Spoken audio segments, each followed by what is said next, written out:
Right. We are in COVID lockdown again, level 4 this time, meaning that it is very difficult for me to do face-to-face teaching. I am in my home studio. It's been a while since I've last posted, but having moved and such things have made it a bit difficult. Right. So I've had a lot of requests about the first lesson that I do with a complete beginner. Right. Now, the violin is not the easiest instrument to learn. It is a difficult technique. And the best way that you can learn this is by taking it slowly, step by step, and taking your time at it.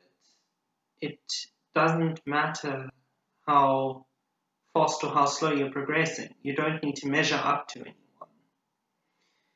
It is important to know that learning the violin is a difficult journey, and that progress, no matter how slow, is progress. And comparing yourself to others might dishearten you a bit at how you may or may not progress. Right. That being said, let us look at the basics of your instrument. Right. So, the violin has two parts to it. One is the bow, and then the other part is the actual violin. So, a way for me to go about doing this is, how would I teach a beginner in the first lesson? Right. So, step one essentially would be to open your case. Some have zips, some have clips. In this case, mine has a clip. And to take your violin out, right. Now, generally, when you lift it out of the case, you lift it as such, not gripping the living daylights out of it, but not taking it by the fingerboard, because this can come off, and not taking it by any loose moving part, right? Around the waist of the violin. This looks like a waist. And around the neck, but not killing it. Right. So this is your violin. You will notice at the back of the violin, I have what we call a shoulder rest. Now, many people ask, is this absolutely necessary to learn violin with? Well, I have been teaching a very long time, and in my opinion, it is necessary. And there are many controversies on forums as to whether or not it is important to learn to play without one. And if you are not a proper violinist, if you do use a shoulder rest. Well, Vanessa May uses a shoulder rest, Joshua Bell uses a shoulder rest. Many well-known violinists today use a shoulder rest because it improves the comfort of playing. Without a shoulder rest, there are many risks involved. Now, the violin going on the shoulder has to be on your shoulder and under your chin. Now, the problem is you'll see it actually, I almost want to say, squeezes into your collarbone, which can be pretty painful, and it is easy to tense up, which is something we don't want when we play the violin. So, playing without a shoulder rest is very difficult. And also, when you go higher, there is a chance where when you reach high, your violin might topple backwards if you don't have a good grip on it. So I would strongly suggest to get yourself one of these. Now, there are many different kinds, but it doesn't really matter what kind you use. If you do not have a shoulder rest, get a bath sponge. Yeah, a bath sponge. And put it over diagonally and take an elastic from corner to corner to keep the sponge in place. That will do for the time being. It's not a permanent fixture though. Right, so I've taken this violin out of the case now. This is my concert violin. And I'm going to turn it around because I need to show you how to put this on. Now, the thing is with my chin rest, it's actually situated in the middle. Most chin rests are situated towards the side. Right.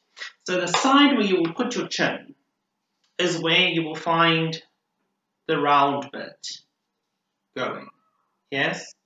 So it'll go down and up. And then that is the shape of it. You see that? Where the chin rest is the round bit and the back. Okay. Right. Now that you have this done, the best way, if you are not going to practice immediately, is to put it down in its case. If you are going to practice, when you're not playing, your right armpit, it's a good idea to lift your elbow. Your violin goes under your right armpit into that little waist, that C-bout, right? And under your arm, keeping the bridge and the strings facing forward, that is away from you, and holding it on the upper bout. We call this the upper bout. Right. This, from here on, is referred to as resting position. Every time you do not play, you hold your violin like this. If you fall, there is a way to keep it safe. You'll probably fall in face first before you fall on the instrument. But if you hold it anyway and you drop it, your violin will probably be shattered. So it's a good idea to keep it under your arm. It's firm, difficult to drop, fairly safe. Okay, this is resting position. Now, let's put violins back on our cases and look at the fundamentals of playing our instrument. Right. I'm not going to put it back on my case because then I'm turning my back to the camera. I'll just put it on the table over here. If you do put your violin somewhere that's not the case, make sure that there are no animals or no children around that can knock it off or damage it. Never put it on the floor. Someone may step on it. Never put it on a chair, because I've had someone that sat on it. Right. So, when one plays violin, make sure you are standing. I'm sitting in this case, but you make sure you are standing. You have to be sure that you are relaxed. The violin is already very unnatural in this position. So, when you do play, you have to be absolutely relaxed. A good way to do that is to just start by rolling your shoulders back, and then what we call pretend you are a snowman and you're melting, right? So simply melt, making sure that your knees are bent, not completely bent, but actually not locked, right? And that you're able to bounce fairly well. When I say bounce, I mean, I'll show you my knees, simply like that. Okay, right. So, now we're going to take our violin back in rest position, resting position, and we are going to put it in playing position. Right. So what's the difference? The difference is, this is how we play when we're not playing, and you'll see it's almost in a vertical kind of position. And playing position is the actual position we use when we play our violins. Right. So you'll see there is a little, it almost looks like a little loop, right? Now that loop is specifically designed for your little thumb. Okay. Now a good way to check if you're going to hold this properly is to see if you can tap on the opposite side of your fingerboard with your finger. Yeah, I think that is fairly doable. Bring your arm around, that you can do that. Now, this is how you're going to hold your violin. Don't squeeze it, but hold it fairly well. All right. Hold it out in front of you. you'll see there's the end pin down there, which is where your right hand will be. So you're all holding this with your left hand, regardless if you're left or right-handed. Right, you're going to turn it upside down, up in the sky like an airplane, right? Now you can see where this is going. So this airplane is going to land on my shoulder, not here, and not there, on my shoulder, right? That's why we have it rounded. Right, so it's on my shoulder. And then I'm simply going to turn my head a little bit at my chin and part of my jaw rests on the chin rest. Okay, I'll give you a few seconds to try that.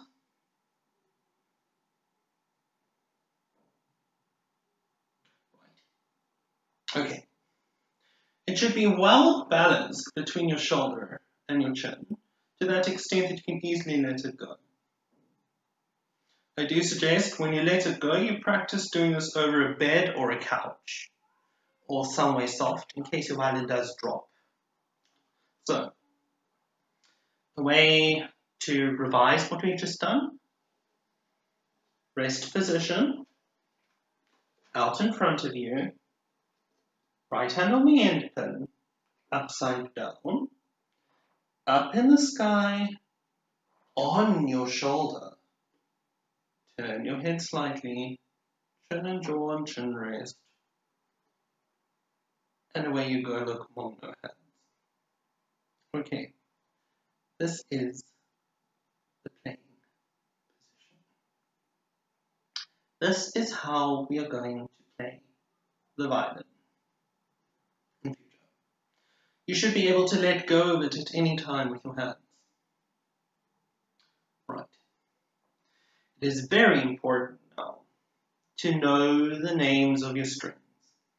Now with the video, they will look inverted to you, which they are actually not.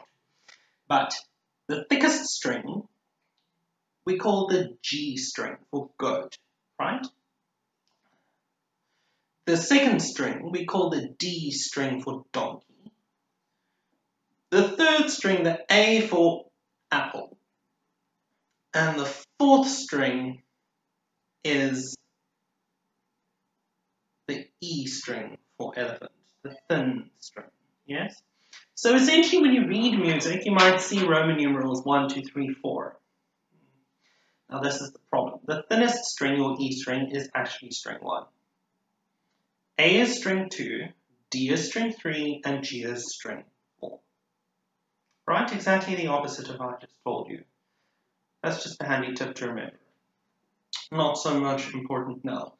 So the thickest is G, then D, then A, and then E. Okay. So, our thumb, again in that little hollow, you're going to have to bring it down that you can bring your hand across to tap. You're going to pluck the G string 4 times with your index finger. And then you're going to pluck the E string 4 times with your pinky. And then you're going to pluck the A string with your ring finger.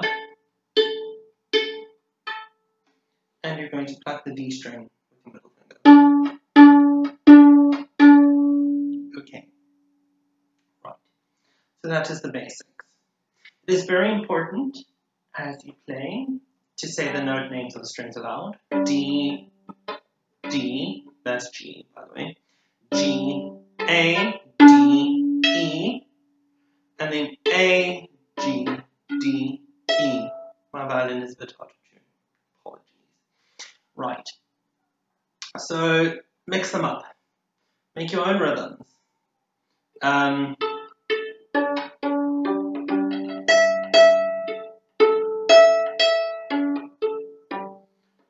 Whatever. It's very important to practice that quite a bit. Okay. Right. So when you're done, rest position again, and then we're going to get up and we're going to go for a walk. Now I'm going to walk with you, but make sure that you're walking with your violin, feeling absolutely relaxed feeling snowman kind of style. And then from there on out, you need to practice this quite a few times in front of the mirror. Some final tips before we conclude our session today.